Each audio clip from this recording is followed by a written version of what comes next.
So chapter number 20 is locomotion and movement. हमारे syllabus में केवल और केवल मसल्स वाला पार्ट है, ठीक है, तो हम केवल वही पढ़ेंगे. So first of all we have the locomotion stop. इस चैप्टर का टाइटल है लोकोमोशन एंड मूवमेंट. ओके, तो first of all let's understand these two terms, है ना. तो लोकोमोशन होता है दैट द एनिमल और द प्लांट, जो भी मतलब ऑर्गेनिज्म है basically, that is able to perform a movement voluntarily. कैसा मूवमेंट होता है ये? वॉलेंट्री मूवमेंट, ठीक है, voluntary movement such that there is a change in position. Change in position मतलब कि जो उसकी स्पेस में जो पोजीशन है, स्पेस का मतलब वो नहीं कि जो हमारा आउटर स्पेस है, नहीं वो नहीं, जो पूरा 3D डायमेंशंस हैं उनमें अगर कोई चेंज आता है उसकी पोजीशंस में, then we call it that it is a locomotion. Okay, then what is the movement? Movement क्या होता है? Movement is simply that the organism is not changing the position. So we can say no change in position, है ना. Position में कोई change नहीं हो रहा. तो पोजीशन में अगर कोई चेंज नहीं है और वो कोई भी एनिमल है या प्लांट है उसमें थोड़ा सा वो हिल लेता है, okay, for example the upper part is moving or the lower part is moving, in that case we call it a movement. जैसे एनिमल्स हैं, animals are able to perform the locomotion and movement both. Okay, they are able to perform the locomotion and movement. अब question ये आता है कि कोई भी animal जो है, क्योंकि हम एनिमल्स से ही रिलेटेड बात करेंगे, so the question is animal, okay, हमने कहा कि लोकोमोशन मूवमेंट कर सकता है, दैट मीन्स वॉलेंट्री मूवमेंट कर सकता है, चेंज इन पोजिशन वो कर सकता है, okay, but question is why, वो ऐसा करेगा क्यों? तो ऐसे इसका काम मतलब जो ये लोकोमोशन है, ऐसा करने के लिए उसके पास बहुत सारे रीजंस हो सकते हैं. Maybe the person the animal wants to change the habitat, वो हैबिटेट को चेंज करना चाहता है.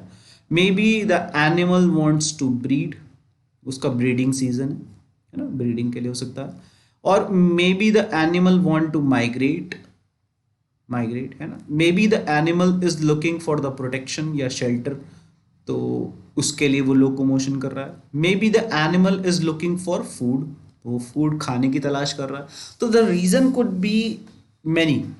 As per the demand of the situation, the locomotion can have various reasons कि क्यों वो लोकोमोशन कर रहा है. Okay, but the main thing is locomotion अगर वो कर रहा है तो करेगा कैसे, है ना. That we are going to study, हम इसमें वो स्टडी करेंगे आज. ओके, तो इसके बाद अब हम जो स्टडी करने वाले हैं, that is the first of all our topic is types of movements. तो हमारे पास जो टाइप्स ऑफ मूवमेंट्स आते हैं वो बेसिकली 3 टाइप्स ऑफ मूवमेंट्स आते हैं, ठीक है. तो टाइप्स ऑफ मूवमेंट्स, तो हमारे पास 3 टाइप्स ऑफ मूवमेंट्स आते हैं. कौन कौन से हैं वो 3 types? Let's understand them. Those 3 types of movements are, first of all, the first movement is amoeboid movement. कैसा movement है? amoeboid. दूसरा movement आता है ciliary movement, ciliary.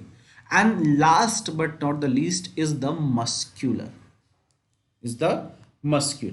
Okay. तो अब अगर हम बात करें amoeboid movement की, तो amoeboid movement कौन करता है? तो जैसा movement अमीबा का रहता है, अमीबा का मूवमेंट किस तरीके से रहता है, उसकी शेप इरेगुलर रहती है, and it moves through the pseudopodia वगैरह, है ना, ये सब हमने पढ़ा है. तो ऐसे मूवमेंट कौन करता है? हमारे WBCs करते हैं. WBCs या उसके मॉडिफिकेशंस जो रहते हैं, जैसे कि मैक्रोफेजेस, मैक्रोफेजेस, है ना, हमारे जो ब्लड में रहते हैं. तो obviously they are going to use the pseudopodia, तो वो सूडोपोडिया का यूज करके अपने प्रोटोप्लाज्म की शेप और साइज को चेंज करके वो मूवमेंट परफॉर्म कर सकते हैं, ठीक है. अब बात करते हैं सीलियरी मूवमेंट का. सीलियरी मूवमेंट कैसा होता है? जैसे कि हमने देखा है कि हमारे काफ़ी सारे जो इंटरनल पार्ट्स हैं, जैसे कि फैलोपियन ट्यूब हो गया, है ना। तो काफ़ी जगह पर सीलिएटेड एपिथीलियम आ जाता है, राइट। सीलिएटेड एपिथीलियम की वजह से क्या होता है, डस्ट पार्टिकल्स या जो फॉरेन पार्टिकल्स हैं उनको हम रिमूव कर देते हैं फ्रॉम द एटमॉस्फेरिक एयर, है ना। तो उसके लिए यूज़ होता है। तो we can say that ciliated epithelium में यूज़ होता है। अच्छा, मस्कुलर जो है तो वो कहाँ कहाँ होता है, मस्कुलर मूवमेंट हो जाता है हमारा, लेट्स से हमारे जो हैंड्स हैं उनका मूवमेंट, हमारा जो जॉज हैं, है ना, हमारे जो लेग्स हैं, हैंड्स और लेग्स को अगर हम कंबाइन करके कहें तो उसको हम एक एक टर्म लिख सकते हैं उसके लिए, दैट इज़ द लिम्स। तो हम वो टर्म लिख लेते हैं क्योंकि दैट इज़ मोर सिग्निफिकेंट। तो हम लिख लेते हैं यहाँ पर लिम्स। तो हमारे अपर लिम्स आ गए, लोअर लिम्स आ गए, हाथ और पैर, है ना। जॉज हो गए, फिर हमारे पास टंग हो गया। ये एग्जाम्पल्स आपके एनसीईआरटी में ही दे रखे हैं। Okay, so for all these kind of movements we are actually performing the muscular movement. क्या परफॉर्म कर रहे हो, मस्कुलर मूवमेंट्स परफॉर्म कर रहे हैं, ठीक है। जो मस्कुलर मूवमेंट होता है, क्योंकि ये हमारा चैप्टर है तो इसी के बारे में थोड़ा सा पढ़ लेते हैं। Muscular movement, for the muscular movement we need actually two things. हमें क्या चाहिए, we need a skeletal system support. एक तो स्केलेटल सिस्टम का सपोर्ट चाहिए होता है, यानी कि बोन्स वगैरह का, है ना। And we need the support from the neural system as well. Neural system क्यों, कब कॉन्ट्रैक्ट करना है, कब रिलैक्स करना है, who is going to tell, neural system is going to tell. So muscular system gets integrated with the skeletal and neural system and that is how we are able to perform the movement and the locomotion, ठीक है। तो वो इस तरीके से movement और locomotion कर सकता है। ओके, अब बात करते हैं, सीधे सीधे मसल्स पे जाते हैं directly. Let's come to muscles. So first of all muscles, muscles होती क्या है ना, ये पहले अंडरस्टैंड कर लेते हैं। तो फर्स्ट ऑफ ऑल मसल्स जो हैं वो एक ऐसे हमारे स्पेशलाइज्ड टिश्यू हैं that are meant for the contraction and relaxation, और इसकी बहुत सारी प्रॉपर्टीज है ना। तो हम पहले लिख सकते हैं स्पेशल टिश्यू। स्पेशल टिश्यू किस हिसाब से स्पेशल है भैया, इसमें क्या क्या इंपॉर्टेंट है, क्या क्या ऐसी चीजें हैं जो ये इसको स्पेशल बनाता है। First of all it has the excitability. Excitability means it can get excited, मतलब it can receive the impulses, जो मैसेजेस को ये रिसीव कर सकता है। Okay, then it is the contractibility. Contractility बोलते हैं, कॉन्ट्रैक्टिबिलिटी नहीं, कॉन्ट्रैक्टिलिटी बोलते हैं। Then is the extensibility. Extensibility का मतलब क्या होता है, उसको जो वो एक्सटेंड कर सकता है, एक्सटेंसिबिलिटी।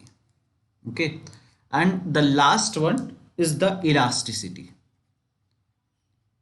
इलास्टिसिटी मीन्स वापस अपनी पोजीशन, ओरिजिनल पोजीशन पे भी आ जाता है।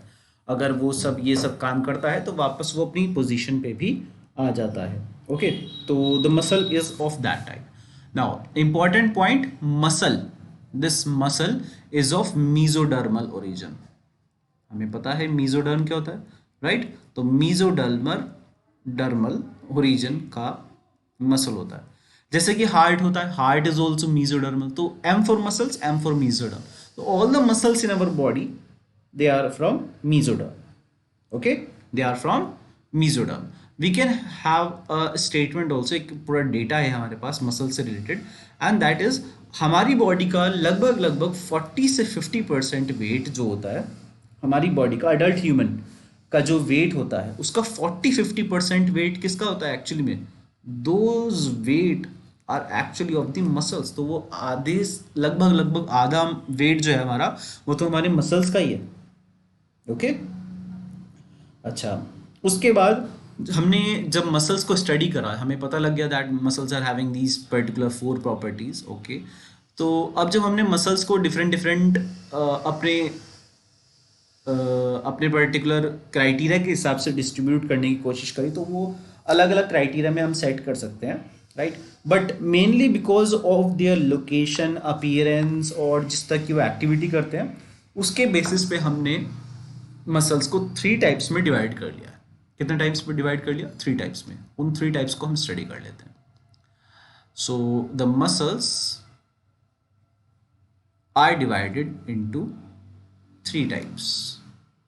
Let's divide it into 3 types. तो 1, 2 and the 3।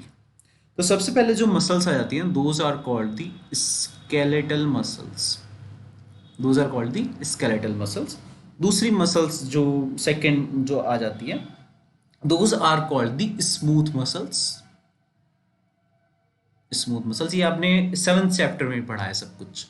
And the last one is cardiac muscles. Last one is cardiac muscles. ठीक है, ओके। अब इनके सेकंड नेम्स और हैं, मतलब दूसरे नेम्स और हैं, तो उनको भी पढ़ लेते हैं। अच्छा, स्केलेटल मसल्स को हम और क्या बोलते हैं? We call them voluntary muscles as well, है ना। Sorry, voluntary, VOL, voluntary muscles as well. Smooth muscles को हम क्या बोलते हैं? Involuntary muscles, involuntary. And cardiac muscles को हम क्या बोल देते हैं? Heart muscles. ऑब्वियसली ये इनवॉलंटरी है, हार्ट मसल्स, राइट। अब इनके और भी कुछ नाम हैं। और क्या क्या नाम है? स्केलेटल मसल्स पे एक्चुअली में स्ट्रेशंस प्रेजेंट होते हैं। स्ट्रेशंस क्या होता है? स्ट्राइप्ड अपीयरेंस होती है, उसको हम स्टडी करेंगे कि स्ट्राइप्ड अपीयरेंस क्या होती है। तो they are also called striated muscles.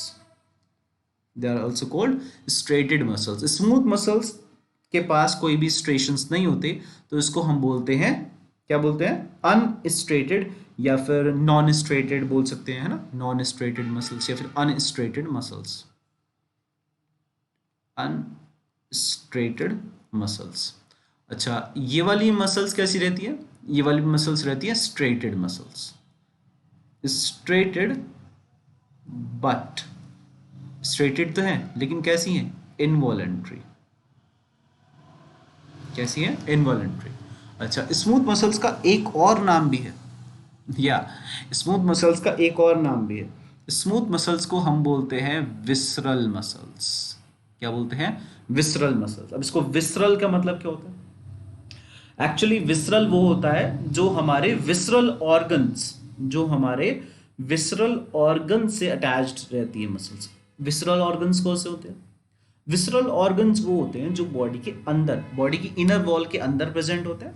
Inner wall जो है बॉडी की, उसके भी अंदर, मतलब अंदर की साइड, ठीक है। तो this is the wall of the body, है ना, और ये एक वॉल है, ठीक है। अब यहाँ पे हम कह रहे हैं इसके बीच में जो भी हमारे ऑर्गन्स रहेंगे, those we are calling at visceral organ. Basically hollow organs जो हैं हमारी बॉडी के, जैसे रिप्रोडक्टिव ट्रैक्ट्स हो गए, एलिमेंट्री कैनाल्स हो गए, है ना, तो ये जितने भी हैं those are called the visceral organs. Okay, okay. Now अब बात करते हैं एक एक करके इनके बारे में। तो इनके बारे में हालांकि हमने डिफरेंसेस हमने अपनी 7th चैप्टर में पढ़ लिया है, पर कोई बात नहीं, हम दोबारा से पढ़ लेते हैं।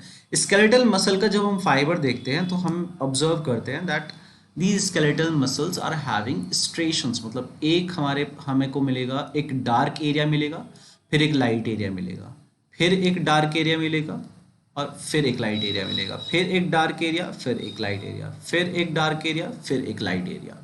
तो ये डार्क और लाइट एरिया किसके बेसिस पे है? On the presence of the protein. यहाँ एक स्पेशल टाइप का प्रोटीन है जो डार्क है, वहाँ एक स्पेशल टाइप का प्रोटीन प्रेजेंट है, और दूसरी जगह पर दूसरे टाइप का प्रोटीन प्रेजेंट है। बस इतना सा डिफरेंस है। So on the basis of the presence of the protein we are getting dark and light regions. तो डार्क लाइट का ऑल्टरनेट पैटर्न जो बनता है उसको हम बोलते हैं कि यहाँ पे स्ट्राइप्स बन रहे हैं, धारियाँ बन रही हैं। उन धारियाँ जिस पे बन रही हैं दोज आर कॉल्ड स्ट्रेटेड। अब जिस पे धारियाँ नहीं बन रही those are called unstriated muscle. Unstriated muscle क्या होती है अभी देखते हैं।